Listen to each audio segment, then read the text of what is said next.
শুরু করে দিয়েছে। তার জন্য আগামী 26-এ এবং 28-এ বিজেপির পতাকা একদম স্থির।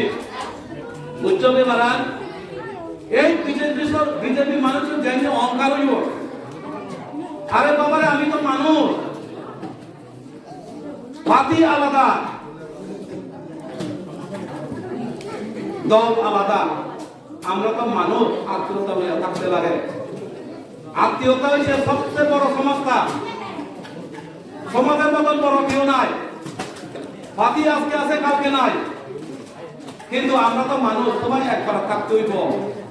কিন্তু এমন অহংকার হয়ে গেছে গা কিছু লোক, মানে চোখে পর্যন্ত বড় ভাই ছোট ভাই এত বলে আমার গুরুজন, আমার বলে সেই বড় দল চোখে পর্যন্ত লাগাই দেবে। তার জন্য এই বিজেপির পতনের মূল কারণ হয়ে দাঁড়াইব আগামী দিনে। এখন দেখেন আমরা বিজেপি কেন ছাড়ছি। আসলে আগে কত মন প্রাণে শ্রমিকদের অদন্তি আইছিল, আমার বারবার রিপিট করতে হয়। কিতা কইছে আপনার সিনেমা দিয়ে বিজেপি সরকার अगर তীব্রভাবে আগিয়া মিস করতে না নকরি মিল জায়গা কইছে নি, কইছে না, ওই না হয় কইছে।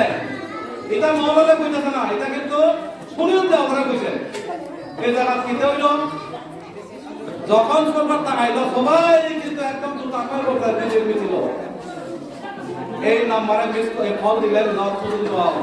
এই নাম্বার তো কেনা বছরে 50,000 চাকরি দিব, ইয়ে এক বছরে 50,000 চাকরি দিব কইছে।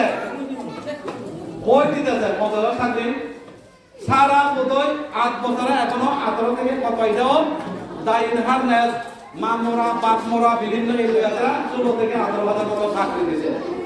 এর মধ্যে কি হইয়ে যে আমরা সরকার যদি আইয়ে কর্মচারীদের 7 অষ্টম পেনশন আমরা দিব। আজ পর্যন্ত কর্মচারীরা 7 পেনশন কত আশা করে কর্মচারীরা করতেছিল বিজেপি থেকে। আমি তো বিশ্বাস করছি না। বোন দিয়েছে না প্রথমে আমার মোবাইলে ফাঁসে দেখা মহন্দা বিশ্বাস করে না দিয়া দিছি আমরা।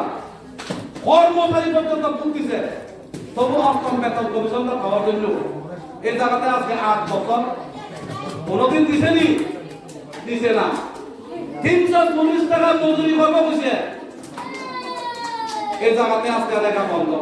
রেখা বন্ধ তো বেতন দিয়ে রেখা।